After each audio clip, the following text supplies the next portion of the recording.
I had always held the naive belief that parents inherently cherish their children and that grandparents would move mountains for their grandchildren. But 5 years ago, a harsh reality shattered that illusion. When my daughter's life hung by a thread, I appealed to my parents for help. We desperately needed $120,000 for her surgery.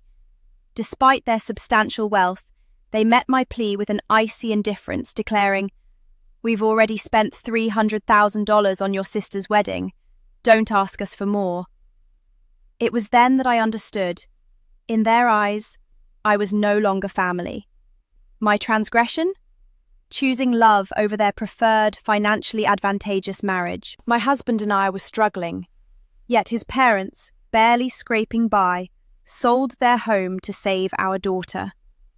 That day, I lost a mother and father, but I gained an authentic family. 5 years later, my biological parents reappeared, not with reconciliation, but with profound desperation. This narrative will unfold my journey from utter despair to unyielding resilience. It's the chronicle of how I transformed their rejection into an inferno of ambition, meticulously building an empire they couldn't possibly fathom. When they returned, seeking my assistance, I offered no tears, no anger. I simply met their gaze and said, "Remember 5 years ago? Now, let's talk." This is more than merely a tale of survival. It is a testament to justice. I am Selena Hartley, a 34-year-old licensed architectural designer based in Portland, Oregon. I co-manage a boutique design firm with my husband, a venture that remained largely under the radar until a pivotal interview propelled my name into the public consciousness. Today, my name graces magazines, podcasts, and conference programs. Yet, long before this recognition, I was merely the elder daughter in a family that prioritized obedience above all else.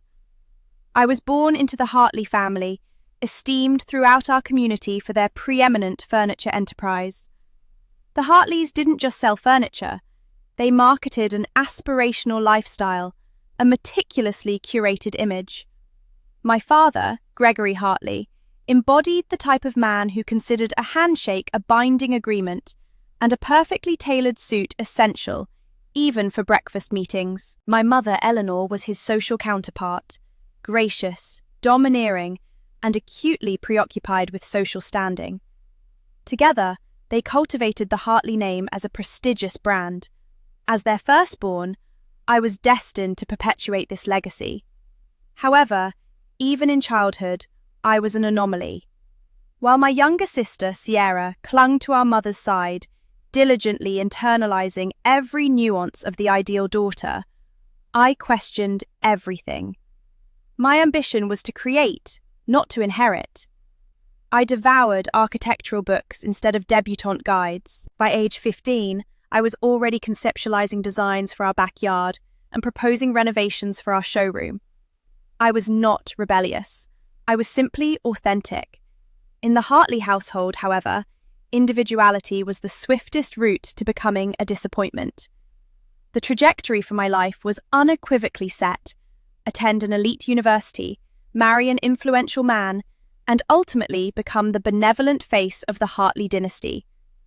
By the time of my graduation, they had already selected my future spouse, Jasper Langford, a state senator's son, a nascent lawyer with impeccable hair and a Harvard degree. He was charming at social gatherings, effortlessly articulate with a wine glass in hand, yet profoundly hollow beneath his polished veneer. My parents adored him. To them, Jasper represented an invaluable asset, an entry point into even higher social echelons. To me, he was everything I instinctively recoiled from. When I encountered Malcolm Reed, I already fully comprehended the immense personal cost of acquiescing to Jasper. Malcolm possessed neither wealth nor connections, but he offered something far more valuable. He truly listened. He challenged my perspectives. He believed in constructing something from the ground up, not just physical structures, but a meaningful life. He was embarking on his career as an independent architect, brimming with audacious ideas and endless late-night sketches. In him, I recognized a dream not merely etched on luxury business cards, but infused into every meticulously crafted square foot of a client's residence. When I introduced Malcolm to my parents, their inquiries bypassed his professional endeavors entirely. Instead, they probed his family background, his financial standing, his lineage. Then, my mother's voice, direct and frigid, cut through the air. "Is this the man you intend to stake your future on?" My affirmative response triggered a torrent of tears from my mother, not born of sorrow, but of sheer mortification. My father remained silent for what felt like an eternity, standing rigidly, his arms crossed, jaw clenched. Then came the chilling ultimatum. "Never forget this. If you walk out that door with him, you walk out of this family permanently." I believed he was bluffing. Surely no parent could disown their daughter simply for marrying someone she loved. I was tragically mistaken. Days after my modest courthouse wedding, I received an official letter formally disinheriting me from the Hartley family trust. My name was expunged from all company records. My inheritance vanished. My childhood bedroom had been completely cleared out. Eleanor returned my wedding announcement, unopened, defiantly marked refused. Sierra remained entirely silent, not even a casual message. Years later, she would casually remark to others that I chose my own path, as if love were a frivolous detour rather than the sole route that brought me true vitality. The real sting was not the loss of money or privilege. Those superficialities had never captivated me. The true pain lay in realizing that, to my parents, I had become a liability, an unsightly blemish on their perfectly crafted narrative, a chapter they desperately wished to erase. In the quiet months that followed, I learned the profound meaning of rebuilding from scratch, of constructing a life not upon others' expectations, but upon my own deliberate choices. I understood that I had forsaken security, and I accepted that reality. What I could never have foreseen was how swiftly I would be compelled to return, not for myself, but for my daughter, not to seek affection, but to plead for mercy. That harrowing moment had not yet arrived, but it loomed ominously on the horizon, and when it did materialize, it would test every fibre of strength I believed I possessed. When I departed the Hartley estate with Malcolm by my side, I possessed no detailed itinerary. What I did possess was unwavering resolve, the kind of resolute spirit one garners only after losing everything they were born into, yet feeling a profound sense of having stepped into a more authentic existence. Our wedding ceremony was not held in a picturesque vineyard or an exclusive country club. It was a brief civil ceremony at a humble courthouse, devoid of flowers, catered cuisine, or familiar faces in the pews. It was simply Malcolm and me, along with two close friends from Malcolm's side, who served as our witnesses. We relocated to a rented one-bedroom apartment on the outskirts of Portland. The floors groaned with every step, the windows jammed stubbornly in winter, and our combined furnishings barely occupied the compact space. Yet, every square foot was unequivocally ours. We meticulously painted the walls together, constructed our own bookshelves, and meticulously sketched out concepts for the design firm we envisioned launching someday. In the evenings, we sat cross-legged on the floor, knees gently touching, laptops open, sharing our ambitious plans and inexpensive ramen noodles. We possessed no luxuries, no family connections, no safety net. But we possessed each other, and the nascent stirrings of a profound purpose. Malcolm dedicated long hours to freelance drafting jobs, many of which offered meager pay for excessive demands. I secured a position as a junior project coordinator at a mid-sized firm downtown. While the remuneration was far from glamorous, I gained more practical knowledge in that initial year than any formal education could have provided. Every setback, unpaid invoices, client rejections, landlords escalating rent, only fueled our determination. We weren't yet accumulating wealth, we were forging character. 2 years into our marriage, a profound shift occurred, not in our circumstances, but within our very hearts. My menstrual cycle was delayed. Initially, I attributed it to stress playing tricks on my body. However, one test, then another, followed by a trembling confirmation at the clinic, irrevocably altered everything. I was pregnant, and for the first time in an age, I experienced a sensation I hadn't permitted myself since walking out of my parents' house. Hope. Malcolm was utterly stunned by my revelation, but it was the kind of shock that culminated in tears and embraces. We spent that entire night discussing names, laughing at the inevitable chaos awaiting us, and holding each other as if we were two individuals on the cusp of creating something far more significant than a design firm. When Tessa arrived, I distinctly recall her cry, sharp, clear, and utterly defiant. She was tiny, swaddled in a yellow blanket gifted by one of Malcolm's aunts. Yet her presence was colossal. I had never simultaneously felt such profound terror and such complete fulfillment. Malcolm cradled her in his arms, as if she were a delicate flame he would never permit to extinguish. We didn't have a nursery adorned with designer furniture. We possessed a hand-me-down crib and walls painted sky blue with leftover paint from a client's project. But none of that truly mattered. She was ours. She was everything. The day after we returned home from the hospital, I dispatched a concise message to my mother. It was neither an olive branch nor an invitation, simply an articulation of a profound truth. Her name is Tessa. She weighed 6 pounds 2 ounces. She's healthy and she's beautiful. There was no response. No flowers, no phone call, no card. A week later, a message arrived, not from my mother's personal phone, but from an email address she occasionally used for formal communications. The message read, "You chose your path, now accept its consequences. We will not be involved." It was signed, with cold finality, Eleanor. Even then, I wasn't surprised, but I would be disingenuous to claim that I felt no sting. I sat on our thrift store couch, holding Tessa as she slept against my chest, and I wept, not for my parents, but for the realization that my daughter would never know them, for the injustice that no child deserves to suffer for the pride of adults. My father never reached out. Sierra, now engaged to Jasper, posted opulent vacation photos from their European getaway the very same week I was recovering from labor pains. Her caption declared, "Some blessings are too big to put into words." The irony pierced me. No one from the Hartley family ever came to visit, not once. Tessa's milestones, her first smile, her first steps, her first fever, came and went without any acknowledgement from the very people who should have been celebrating alongside us. However, she was never deprived of love.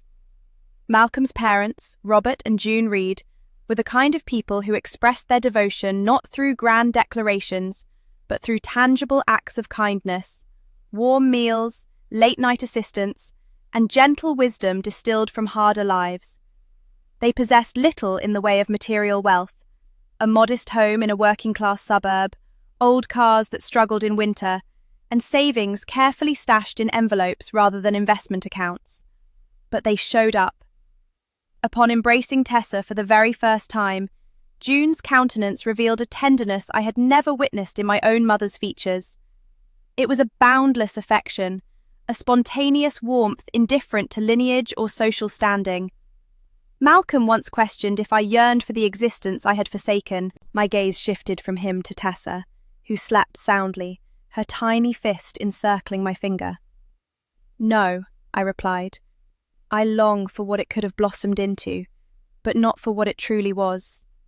We were painstakingly, if imperfectly, constructing something beautiful, and for a period I genuinely believed that diligence and devotion would suffice. I was profoundly mistaken, unaware of how swiftly our delicate world would be shattered. That year, winter descended precociously, blanketing Portland in a delicate frost that seeped through window panes, regardless of how tightly they were sealed. Our humble apartment was fragrant with cinnamon and the comforting scent of freshly laundered clothes, Tessa's intricate drawings proudly adorning the hallway. She had recently celebrated her 3rd birthday, a vibrant and inquisitive little girl with wild, unruly curls and a laugh capable of brightening even the gloomiest of days. Yet, that winter, a subtle transformation occurred. Her infectious laughter began to wane. It commenced as a mild cough, which we initially attributed to the seasonal changes. Children, after all, are prone to colds. We prepared nourishing soups, swathed her in extra blankets, procured humidifiers, and diligently monitored her temperature 3 times daily. Nevertheless, the cough persisted. Then came the pervasive fatigue. Tessa, who typically scampered through the living room serenading herself, started napping in the middle of the day.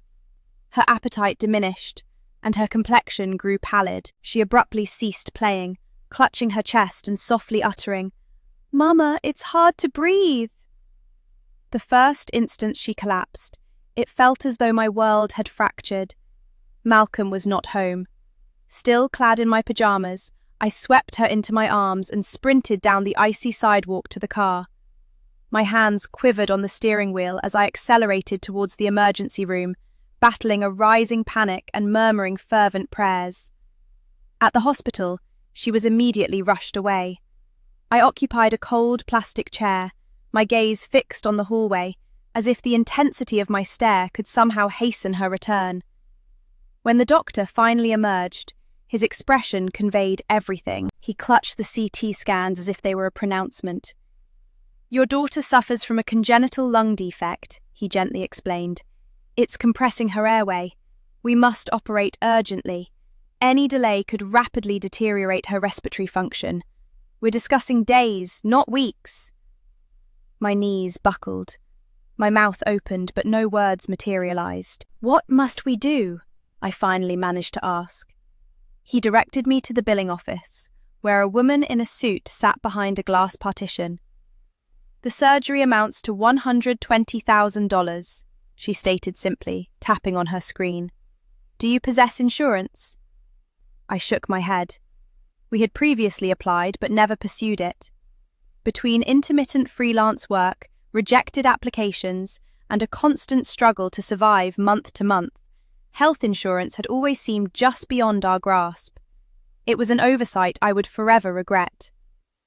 The woman regarded me with an almost apologetic demeanor. "I'm sorry, but given your outstanding medical balance from your daughter's neonatal care and the absence of active insurance or approved financial assistance, we cannot proceed without a deposit or guarantee." I found it impossible to believe what I was hearing. "You mean you won't operate?" "It's policy," she asserted. "Unless you can furnish proof of financial responsibility, the surgery is classified as elective, even in an urgent situation such as this." "But she'll die," I whispered, unable to suppress my tears. "She's 3 years old." "We're not denying care," she quickly retorted. "We're offering to assist you in applying for emergency assistance, but that procedure can take time, and we cannot proceed until it's approved." "Time? That was precisely what we lacked." I stumbled into the hospital hallway, clutching the folder of paperwork as if it could miraculously save my daughter. Malcolm arrived moments later, his face pale, his hands clenched. We sat side by side in silence, 2 shattered individuals in a waiting room designed for hope. "I'll sell the car," he murmured. "The firm account holds a few thousand. I'll contact every client. Perhaps someone can advance a contract." I nodded, but deep down I already knew it wouldn't be enough. We might gather 20, perhaps 30,000, but not 120. Not now, not swiftly enough. I made countless phone calls. Friends offered what they could. Some wept with me. Others remained unreachable. The hours slipped away. Tessa lay in the pediatric ward, connected to oxygen, her tiny chest rising and falling like a flickering candle struggling to remain alight. There was only one remaining door to knock on, and I loathed myself for acknowledging it. The Hartley estate remained precisely where I remembered it. A long driveway, hedges meticulously sculpted to geometric perfection, the house illuminated like a magazine cover. I parked the car by the gate and stared at the door for what felt like an eternity. Then I rang the bell. Elena opened it, still impeccably poised in a silk blouse and pearl earrings, as if the preceding 5 years had never transpired. Her smile vanished the instant she recognized me. "Selina," she uttered, devoid of any warmth, "what brings you here?" "It's Tessa," I managed, my voice barely a whisper. "She's gravely ill. It's critical. She desperately needs surgery." Elena blinked, then folded her arms. "I informed you. You made your decisions. This is the consequence." "I'm not seeking forgiveness," I stated, my throat constricting. "I'm pleading for help. She is your granddaughter." Footsteps echoed from behind her. My father materialized in the hallway, wine glass in hand, wearing an expression of practiced indifference. Gregory Hartley detested disorder. He cherished control. "What is this commotion?" he inquired. "Tessa requires lung surgery," I explained. "The hospital refuses to proceed without a deposit. It's $120,000. I know you can afford it." Gregory didn't even flinch. "We've already committed $300,000 to Sierra's wedding. That's this weekend." My mouth went dry. "Are you implying you cannot help because you squandered it on a party?" "She made her choices," Elena stated coldly. "And so did you." I dropped to my knees. I disregarded my pathetic appearance. I disregarded the possibility of neighbors witnessing the scene. "I'm begging you," I pleaded. "Please, she's a child. She's innocent." Gregory averted his gaze. Eleanor turned and re-entered the house. The door closed. I remained seated on the doorstep in the frigid air, tears blurring my vision, listening to the sounds of laughter and music from within. I was no longer their daughter. And Tessa, my sweet, brilliant little girl, was nothing more than a painful reminder of my defiance. I slowly rose, wiped my face, and walked to my car. I did not look back. I still had one family remaining, and though they possessed little, I prayed they held something far more precious: heart. The cold drizzle had transformed into a steady rain by the time Selina once again approached the Hartley estate. Her hands clutched the steering wheel tightly, her eyes swollen and red from weeping. Yet there was no longer any time for despair. She knew she should never have returned, not after the door had been slammed in her face, but after the hospital's resolute refusal, and with Tessa's faint breaths echoing in her ears. She had no pride left to cling to. This time, it wasn't merely about asking. It was about outright pleading. The security gates were open, and music drifted into the damp evening air. Violins, soft jazz, laughter, clinking glasses. Light poured from every window of the grand residence, casting a warm, golden glow over the meticulously manicured hedges and stone pathways. Selina stepped out of the car into the mud, her heels sinking slightly as she traversed the path. She hadn't even registered the date until she saw the floral arch, the photographers, and the throng of elegantly dressed guests assembled beneath a lavish white tent in the garden. It was an engagement party, Sierra's. And standing beside her, clutching her hand like a trophy, was Jasper Langford. The realization struck Selina like a physical blow.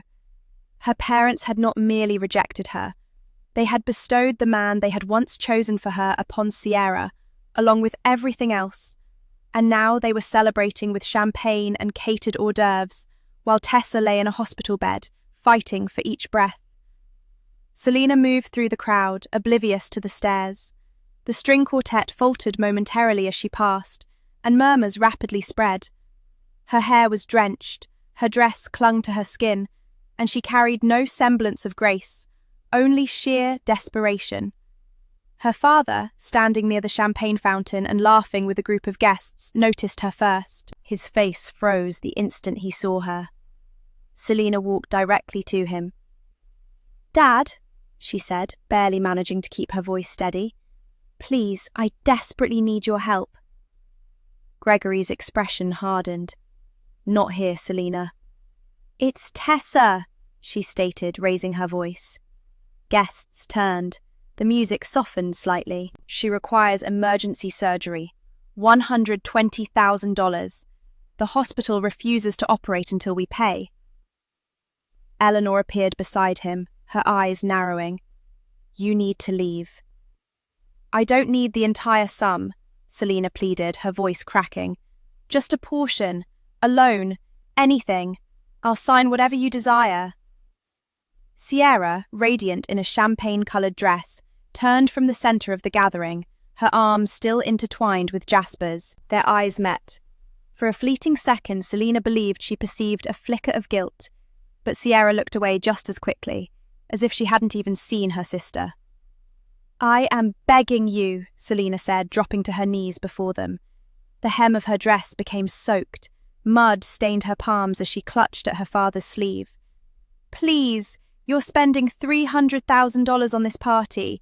Can't you spare some to save her?" Gregory's jaw tightened. He glanced around at the guests, who now watched in stunned silence. "Do you honestly believe I'm going to cancel this engagement celebration after the immense sum we've poured into it, into our image?" he said coldly. "No, Selina. We've invested too much to be humiliated tonight." Selina looked up at him, drenched to the bone, her hands trembling. "She's your granddaughter." "You made your choice," Eleanor said quietly. "You severed ties with this family the day you chose him. She's a child." Jasper stepped forward, perfectly composed in his tailored suit. He fixed her with a patronizing smirk, the very expression he'd worn years ago when she'd spurned him. "And yet, here you are, pleading. It must be agonizing to realize you made the wrong choice, and now your daughter is paying the price." Selina simply stared, too stunned to form a reply. "You always believed you were superior to everyone," he went on. "Now you're here, marring your sister's special evening, scrambling for scraps. Still making all the wrong decisions, Selina." Sierra averted her gaze, offering neither a word nor a glance, as if her sister's anguish were merely an inconvenient blemish on her flawless night. Selina rose slowly, her legs trembling, her breathing ragged. The crowd silently parted as she retraced her steps, their whispers piercing deeper than the rain, which now fell with increasing intensity. No one halted her. No one offered assistance. As she reached the lawn's edge, lightning jagged across the sky, followed by a low rumble of thunder. The white tent glowed behind her, a vision of a dream she had never truly belonged to, brimming with individuals who had once called her daughter sister friend. The storm mirrored her heart. Each raindrop felt like tangible sorrow, drenching her skin, stinging her eyes. By the time she reached her car, tears blurred her vision, making the road almost invisible. She gripped the steering wheel, unleashing a sob that emanated from a deep, ancient well of pain. She had pleaded, she had knelt, she had stripped herself of every last vestige of dignity, and they had once again turned their backs. Yet, beneath the agony, a spark ignited within her, for she still had Tessa. This wasn't an end, it was the genesis of something entirely new. The tempest had subsided, but the oppressive weight in Selina's chest lingered. She barely recalled the drive back from the Hartley estate, only the profound silence that pervaded the car like a dense fog. Upon her arrival at the hospital, her legs carried her inward by instinct. The buzzing overhead of the white hallway lights, the murmur of machines, quiet conversations and distant beeps seemed surreal, as though she had entered a different dimension. The doctor met her at the nurse's station, shaking his head gently. "They still won't proceed without the deposit," he stated softly but firmly. "I'm sorry, Mrs. Reed." Selina merely nodded, her voice long since lost. She stepped into Tessa's room, where her daughter lay pale and weary, a mesh of tubes and wires resting against her small chest. Malcolm sat beside her, holding her tiny hand, whispering promises he couldn't possibly fulfill. He looked up at Selena, asking no questions. Her silence conveyed everything. However, as their world threatened to crumble, an unexpected event unfolded that evening. As Selena sat by the vending machine, her head in her hands, her phone vibrated. It was a message from Malcolm's mother, Ruth. "We're on our way. Don't give up." Selena had barely processed the words before Ruth and Edgar appeared at the hospital doors. They looked worn and tired, their coats still damp from the rain, but their eyes held a calm resolve. Ruth embraced Selena tightly while Edgar approached Malcolm, placing an envelope in his hand. "It's not much," he said quietly, "but it's a beginning." Selena opened the envelope and gasped. Inside was a cashier's check for $50,000. Where did this come from?" she whispered. Edgar cleared his throat, averting his gaze. "We sold the land behind our house, the garden plot. It's been in the family for a long time, but Tessa is more important."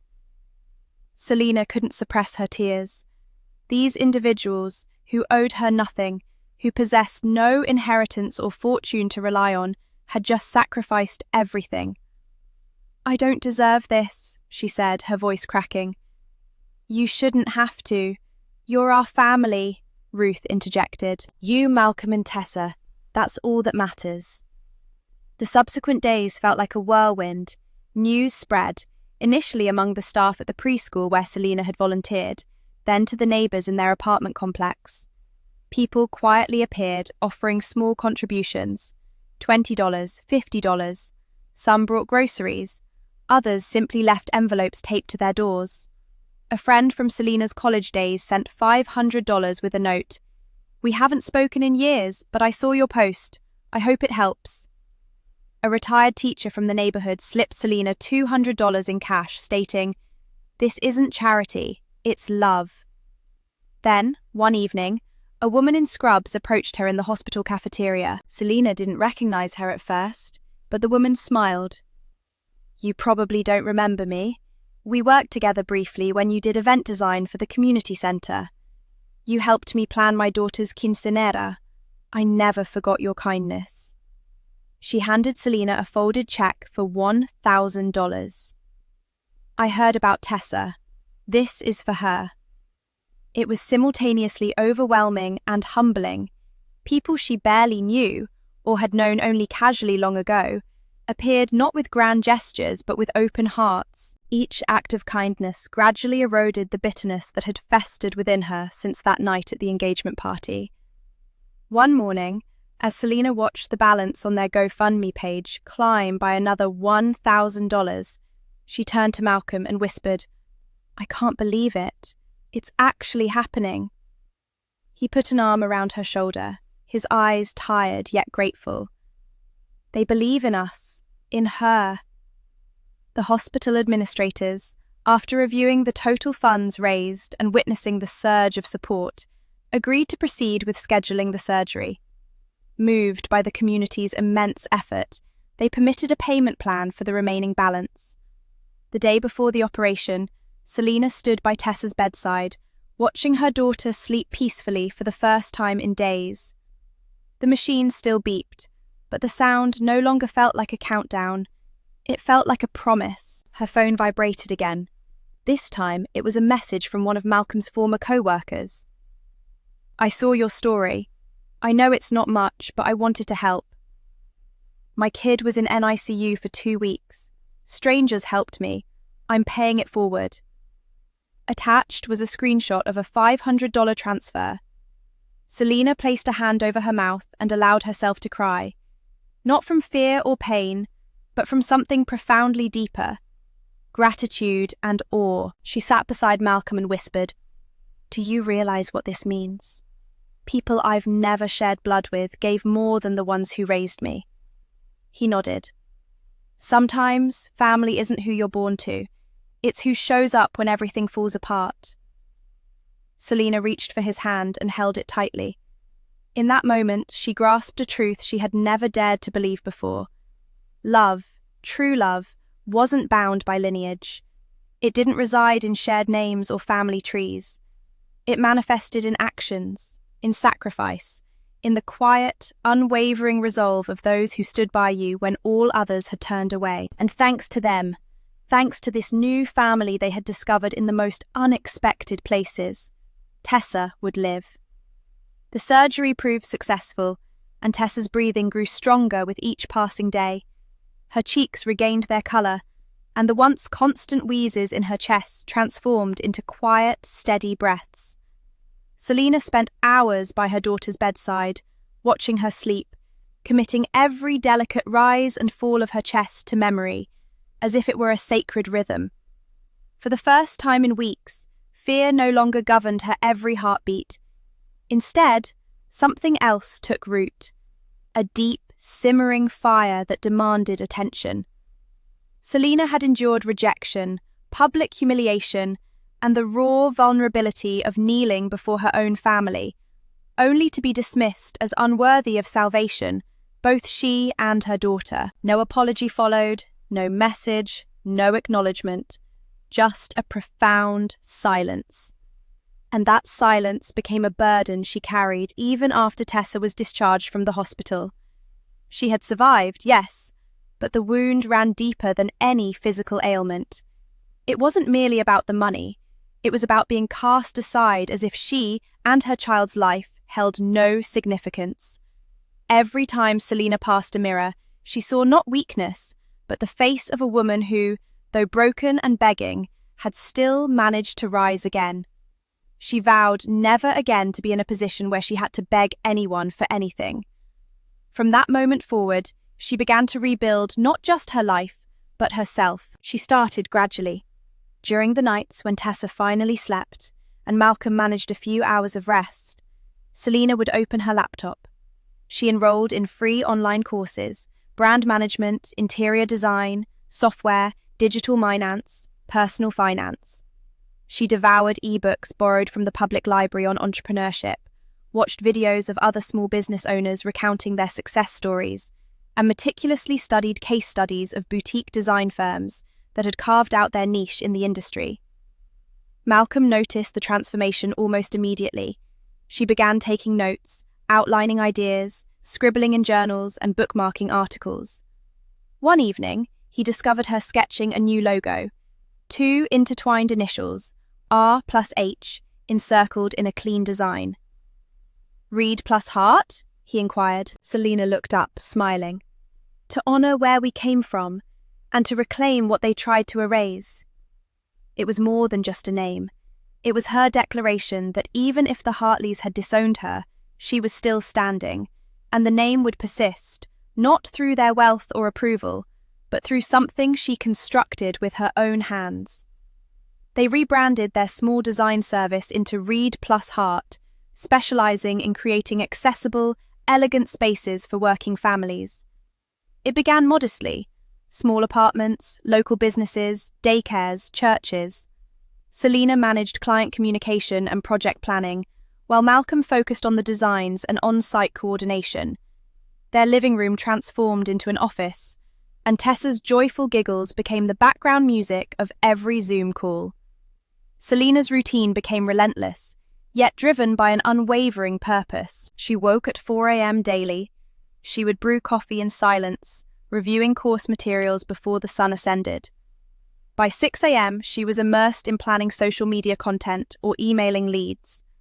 From the early hours of the morning until late evening, her days were a relentless cycle of meetings, on-site inspections, and vital client presentations.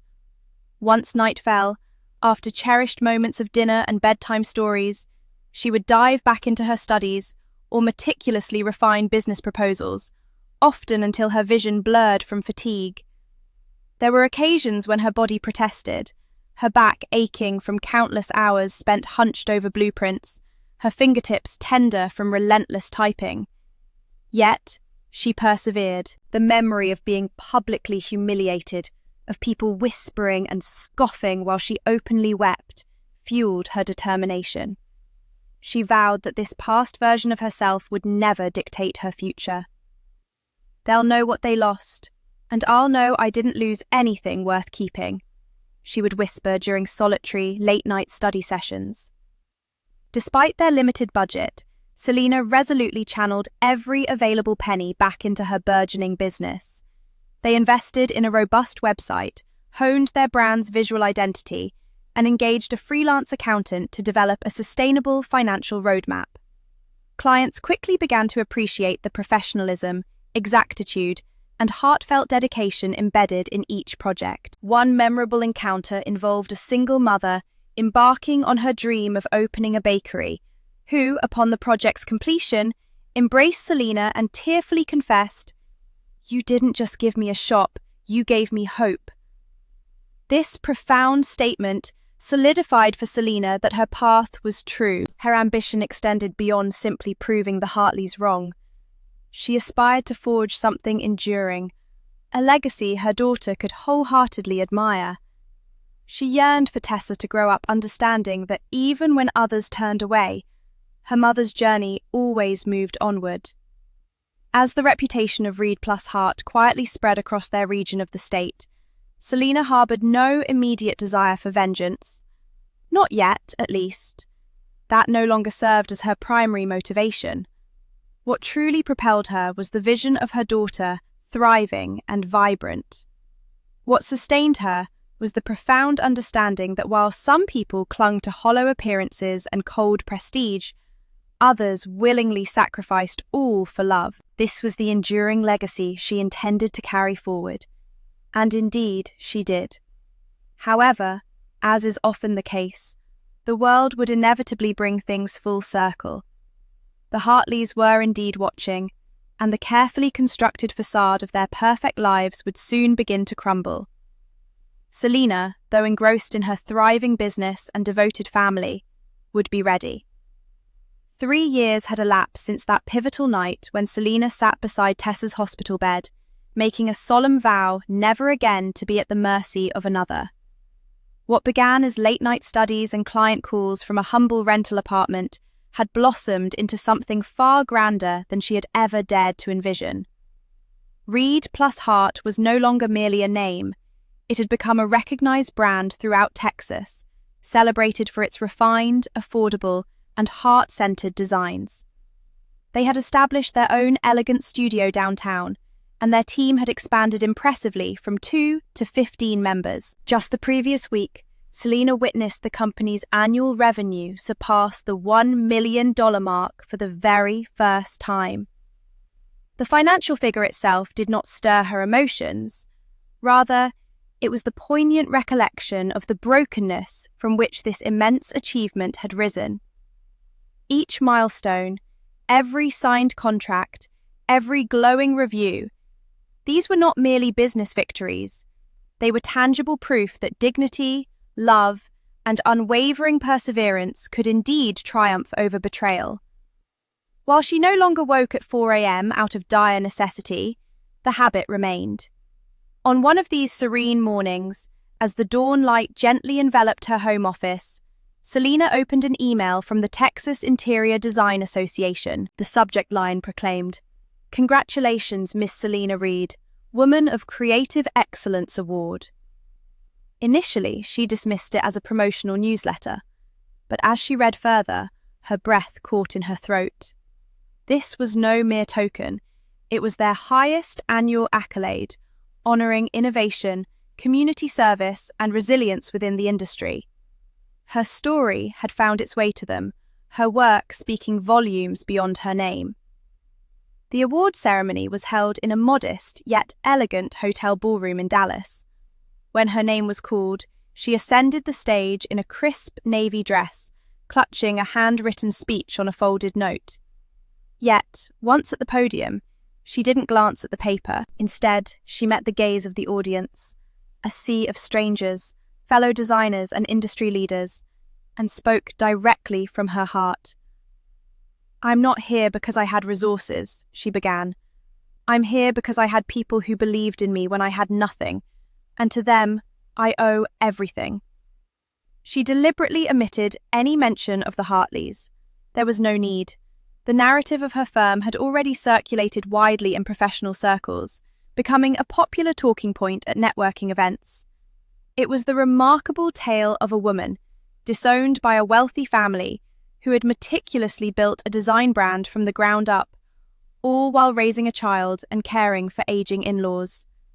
It was the story of how she painstakingly repaid every borrowed dollar, unprompted, simply because it was the right thing to do. With her business now firmly stable and flourishing, Selena meticulously compiled a list. It contained 27 names, neighbors, former colleagues, and even casual acquaintances who had quietly slipped cash into her hand during her most desperate times. Over the subsequent weeks, each person received a heartfelt, handwritten letter, a check for double the amount they had originally given her, and a special invitation. This invitation wasn't merely to celebrate her success. It was an invitation to become an integral part of it. Each individual was offered the opportunity to invest in Read Plus Heart's forthcoming community design program, a new division dedicated to revitalizing underserved neighborhoods through sustainable, cost-effective solutions. Many, with moist eyes, politely declined the money as they held the checks. "You've already repaid us in full simply by thriving," one old friend remarked. But Selena steadfastly insisted that this was not charity. It was a matter of principle. When the world had turned its back, these were the individuals who had leaned in. And then came the dinner.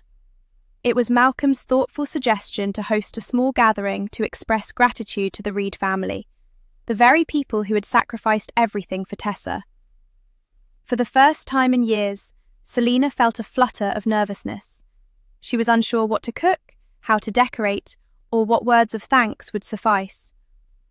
When Edgar and Ruth arrived, Tessa, now 8 years old and brimming with vitality, bounded out to greet them. They gathered around the dinner table in the new house Selena had purchased just months earlier. It was not extravagant, but it was undeniably theirs, spacious, bathed in sunlight, and filled with a warmth that no mansion could replicate. After dessert, Selena rose, reached beneath her chair, and retrieved a small wooden box. She placed it on the table and slowly opened it. Inside lay a deed.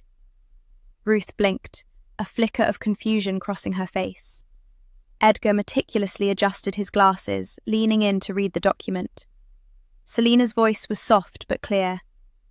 "I bought back your land, the one you sold to save Tessa. It's yours again." Ruth's hands flew to her mouth. Edgar's gaze remained fixed on the paper for a long, silent moment before he finally spoke. "We never wanted it back. All we ever wanted was to see you and Tessa." "Well," Selena's voice cracked for the first time that evening, "you gave up your security for mine. This is the least I can do." A profound silence descended, one that conveyed far more than any words ever could. Then, Edgar looked at her with a gentleness that was never fragile, only steady and resolute. "We never once doubted you, Selena. Never." In that precise moment, she wept. Not from pain, nor from exhaustion, but from a quiet, overwhelming current of gratitude that suffused her chest like sunlight breaking through a tempest. It was the first time in years she had shed tears at the dinner table, not out of sorrow, but because she finally felt utterly, completely whole. Selena had just concluded a strategic meeting with Malcolm and their legal counsel when her phone vibrated discreetly on the edge of her desk. She was in no mood to field another vendor inquiry or a digital ad proposal, so she chose to ignore it until the meeting concluded. As she finally picked it up, her eyes scanned the screen and froze. A single message, stark and glaring, emerged from an unrecognized number. "If she gives us the money, the house would be ours by now." A shiver snaked down her spine. The message was clearly not intended for her. Then the name appeared. Sierra Hartley, her sister, her own kin. Selena sat in absolute silence. There was no follow-up, no apology, no "oops, wrong person." Just that message, stark and calculating, as if Selena were merely a pawn in someone else's clandestine machinations. She didn't scream. She didn't hurl the phone or dissolve into tears. Instead, she calmly opened her photo application, took a screenshot, and diligently filed it into a private folder she meticulously labeled Lessons. No words were necessary. That message wasn't simply a mistake. It was a profound revelation. And, truthfully, it didn't truly surprise her. It only corroborated what she had already begun to suspect. Her family hadn't changed, and their impeccably curated brunch photos and artfully staged captions were nothing more than a superficial facade, a fresh coat of glossy denial painted over rotting wood. Weeks prior, she had detected the initial ripples. Jasper Langford, Sierra's now husband, was once again dominating headlines, though not in a way that garnered applause. Accusations of financial mismanagement, client fraud, and tax evasion were swirling within legal circles like a wildfire. His once prominent firm had shuttered its offices, and lawsuits were piling up. Selena recalled these stories, remembering the sneer on Jasper's face as he watched her plead on her knees 5 years ago. She vividly recalled Sierra's silent, averted gaze, the inherent cruelty, the unyielding arrogance. Now, it was all unraveling. Jasper's downfall was public, his name, once synonymous with prestige and power, being dragged through the mud by the very people who had once toasted his success. Sierra's social media vanished for 2 weeks. Then, as if nothing had transpired, the Hartleys resumed posting. A family garden party complete with string lights and catering. A photograph of Gregory holding a champagne glass, Eleanor laughing beside him, Sierra's lips pressed into a tight smile. The caption read, "Family first, always." Selena almost laughed aloud. Always, but only if it looked good in a photo. She remained unreactive. She didn't comment, didn't reach out. There was no longer any need. The truth had already done its work. The empire they had striven to build upon status, silence, and spectacle was beginning to crack. Selena no longer had to actively fight them. Life, in its own inexorable way, was handling that for her. But she did remember. The sharp ache in her knees on the chilling marble floor still resonated within her. She recalled the sensation of rain on her skin as she departed the party utterly alone, and the agonizing way Sierra averted her gaze. Now, that same sister was covertly scheming, endeavoring to manipulate her into surrendering funds, not for reconciliation, but to secure their family's property assets. Selena entered her home office, quietly closed the door, and engaged her laptop. She accessed their latest balance sheet, noting its solid, steady growth. The company's prosperity was undeniable. Malcolm and the team had just secured their 3rd consecutive commercial design project. They were meticulously constructing something truly substantial. Selena realized she no longer craved external validation. She didn't even harbor a desire for retribution. What she now possessed was perfect clarity. Later that evening, as Tessa played in the backyard under the watchful eyes of Edgar and Ruth, Selena stood in the kitchen, a warm cup of tea cradled in her hands. She observed her daughter, vibrant and robust, brimming with boundless curiosity. In the distance, she saw her husband, sharing a laugh with their contractor about patio lights. This was her authentic family. The Hartleys were gradually fading into the periphery, becoming mere characters in a narrative she had long since surpassed. They could persist in their online theatrics. They could continue their pretense. However, Selena no longer felt the need to prove anything. What she now held was something they would forever fail to comprehend. Peace, grounded in truth, not artifice. That very morning had commenced like any other. Soft light diffused through the curtains of Selena Hartley's office as she meticulously reviewed contracts at her desk. A freshly brewed pot of coffee sat untouched, steaming beside her. Her enterprise, Reed plus Hart, had just secured a coveted contract with a luxury hotel chain. Momentum was unequivocally on her side. Yet, her phone vibrated, displaying a name she hadn't seen in half a decade. Eleanor Hartley. For a moment, Selina gazed at the screen, hesitating whether to answer. Curiosity, or perhaps unhealed wounds, propelled her thumb forward. Selina, her mother's voice emerged, fragile and strained. Selina remained silent. The resonance of her mother's voice was akin to a spectre attempting to claw its way back into the present. But there was no emotion behind her stillness, only an unwavering clarity. "Selina, the bank, they're foreclosing on the house. We don't know what to do. We desperately need $180,000 by the month's end. Your father and I, we have no other recourse." It was a complete sentence, yet it might as well have been a whispered echo from the past, reverberating against the memory of cold champagne laughter and a $300,000 garden party hosted while her own daughter fought for every breath in a hospital bed. Selina exhaled slowly. "Do you remember what transpired 5 years ago, Mother?" Her voice was steady, like polished glass. On the other end, Eleanor sobbed. The passage of years had not diminished her age. Her voice quivered like a woman finally realizing the oppressive weight of 1,000 regrettable decisions. "Selina, please. We were mistaken. We believed we were acting in Sierra's best interest, for the family name. But now we face losing everything. Your father's business partners withdrew. Jasper vanished. And Sierra, she's moved out. It's just us. We are utterly alone." Selina closed her eyes.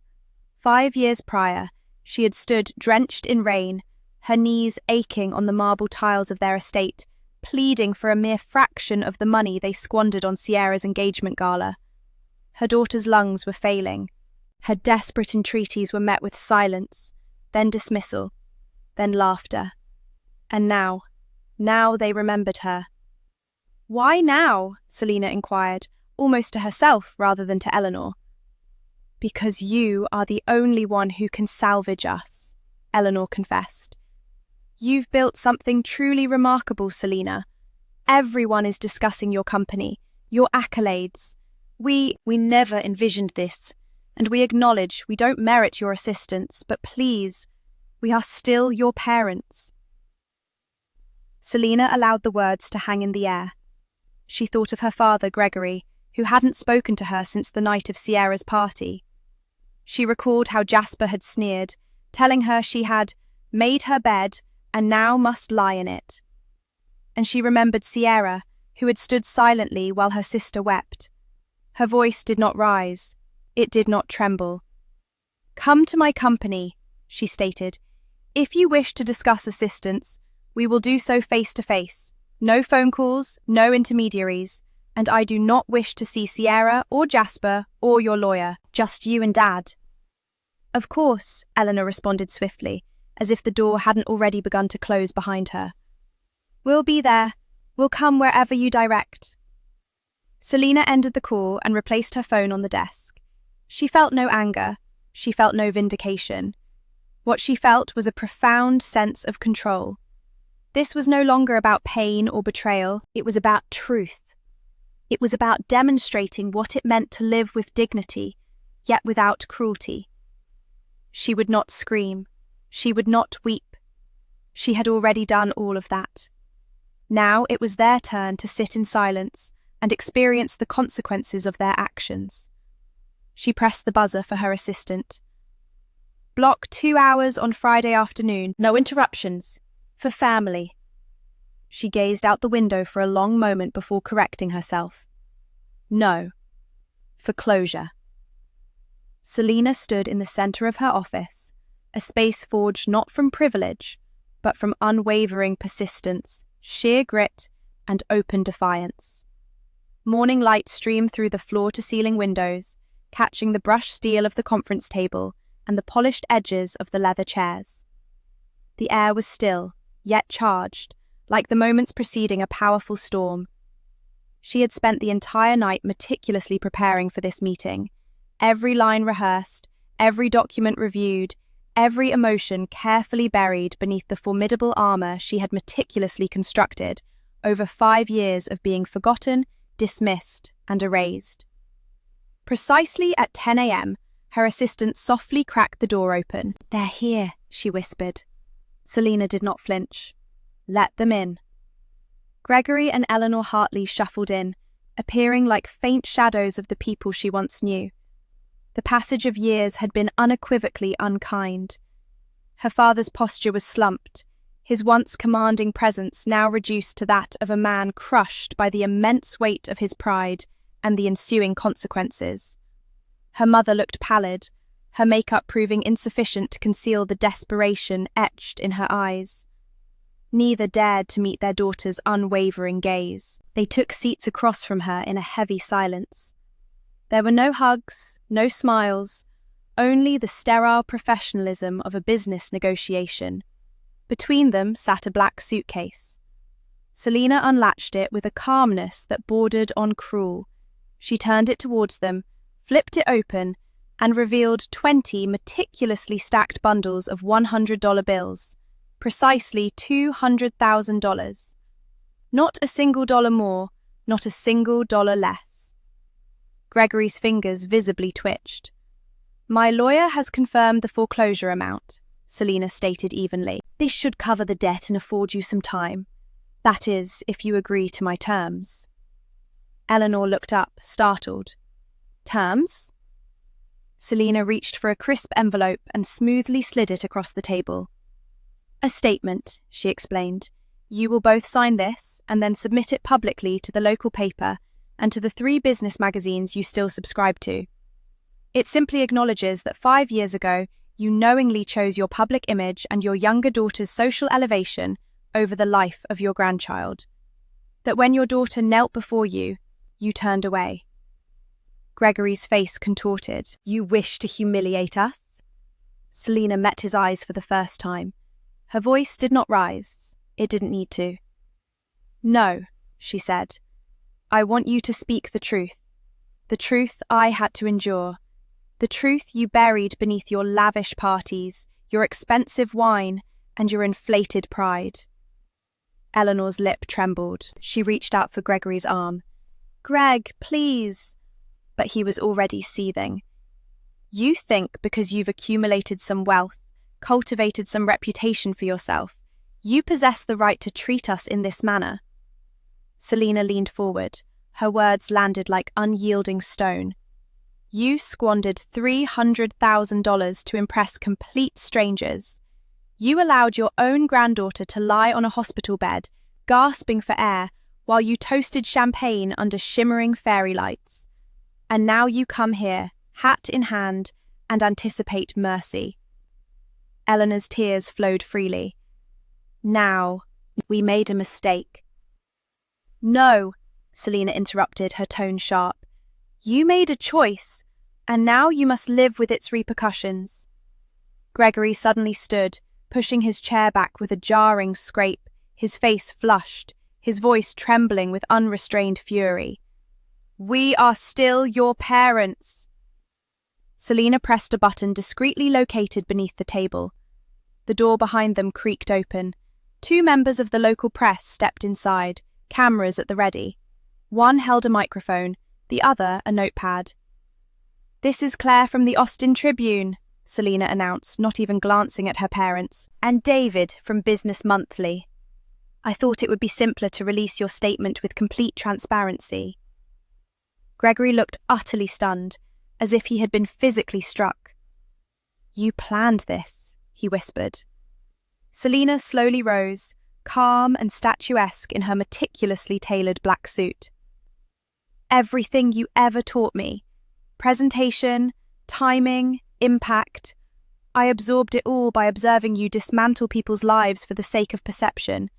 So yes, I meticulously planned this." Gregory's jaw clenched. Without another word, he snapped the suitcase shut and stormed out, brushing past the reporters without even a glance. Eleanor followed, sobbing, pausing at the door to cast one last, lingering look at her daughter.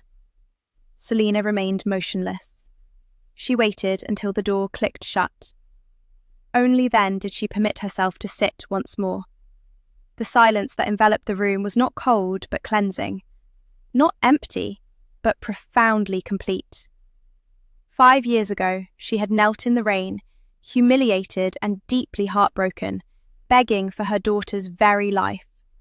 Today, she had witnessed the very individuals who had cast her out depart, carrying money, but not her forgiveness. For money was ultimately replaceable. Her dignity, however, was not. And that, she knew, was the most expensive lesson her parents would ever truly learn. Selina Hartley sat in the profound stillness of her office late into the evening, the immense weight of the day's searing confrontation still clinging to her like thick, pervasive smoke. The vivid image of her parents, hollowed, desperate, and utterly defeated, replayed in her mind repeatedly, not out of pity, but as a stark, powerful reminder of just how far she had truly come. She had offered them one final, poignant opportunity to confront the truth they had so vehemently buried for 5 long years. And, as she had fully anticipated, they ultimately chose the suffocating embrace of their pride over the liberating path of genuine redemption. Nonetheless, this chapter wasn't entirely concluded, at least not yet. That specific evening, following supper, Selina entered the hallway and overheard hushed voices. It was Tessa, ensconced outside her bedroom door, wrapped in a blanket, whispering intently to her stuffed rabbit.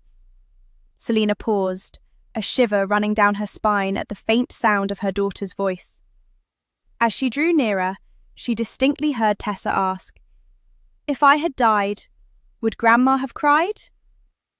The words, though delicate, pierced deeper than any insult or betrayal Selina had ever experienced. Selina's heart clenched involuntarily. She quietly approached, kneeling beside her daughter. "Sweetheart," she uttered, her voice barely steady. Tessa looked up with those wide, inquisitive eyes. "I heard you talking to Grandma," she divulged softly, without a trace of sadness. Selina embraced her tightly, finding herself utterly speechless. What words could possibly explain abandonment? What comfort could possibly rationalize being treated as disposable? That moment, so personal, so quiet, and utterly devastating, proved to be the decisive turning point. It wasn't anger that propelled Selina's subsequent decision. It was profound clarity. Her daughter had carried the memory of that day throughout all these years. Even without fully comprehending every detail, she had absorbed the pain, the rejection, the sheer coldness. Selina realized that protecting Tessa transcended mere physical well-being. It was about liberating her from the pervasive shadow of a family that had utterly failed her. The following morning, Selina contacted her real estate agent. "List the house," she stated with unwavering resolve. "Every inch of it. I want absolutely nothing connecting me to the Hartley name, not even the foundation." She also initiated the process of relocating her company headquarters. The new office would bear no vestige of the past, representing a new space, a new identity forged not out of defiance, but with a clear purpose. She then instructed her legal team to implement comprehensive privacy measures, including new phone numbers, private mailboxes, and restricted contact information. Even the school received strict instructions to bar any unauthorized visitors. Selina wasn't merely constructing barriers. She was systematically burning bridges she had once fervently hoped would never collapse. That same week, local media outlets began picking up rumors of a significant public fallout involving the prominent Hartley family. And when the details surrounding the hospital incident, the $120,000, the refusal, and the eventual plea for assistance emerged, they spread with astonishing rapidity. The headline on the city's most widely read digital news site proclaimed, "The woman who severed blood ties to honor a promise to her daughter." The article further highlighted her company's impressive growth, her notable charitable contributions, and her reputation as a woman who consistently remembered those who had supported her, as well as those who had forsaken her. It wasn't a piece fueled by vengeance.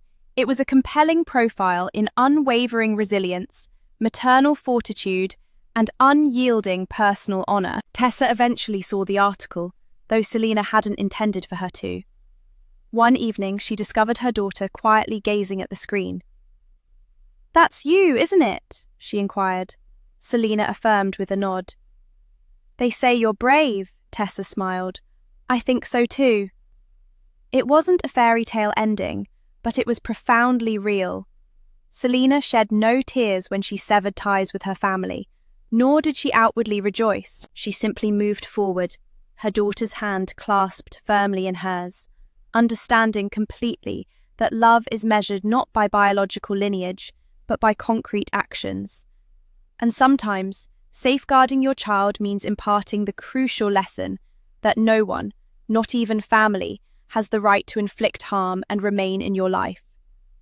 Selena Hartley stood silently at the edge of the newly renovated lobby, her gaze sweeping across the room filled with warmth, laughter, and the cherished faces of those who had steadfastly supported her when the world had turned its back. Reed plus Heart Design had just unveiled its brand new headquarters, a sleek, light-filled edifice that had once existed solely as a sketch on a napkin, conceived by two dreamers, herself and Malcolm. Every single detail of the space, from the meticulously reclaimed wood beams to the subtly brushed brass fixtures, conveyed a powerful message of resilience and rebirth. This was more than just a design firm.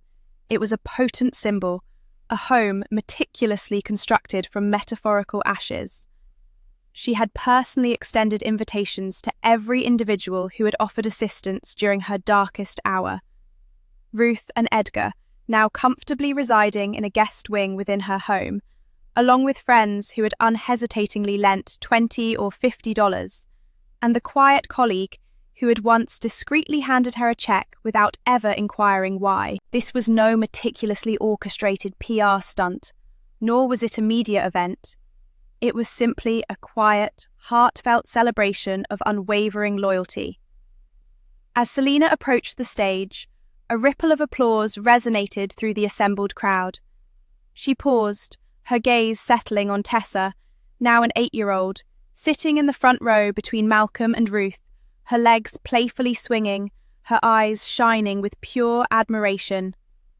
Selena drew a deep breath and spoke with a clarity that only emerges from surviving a trial by fire.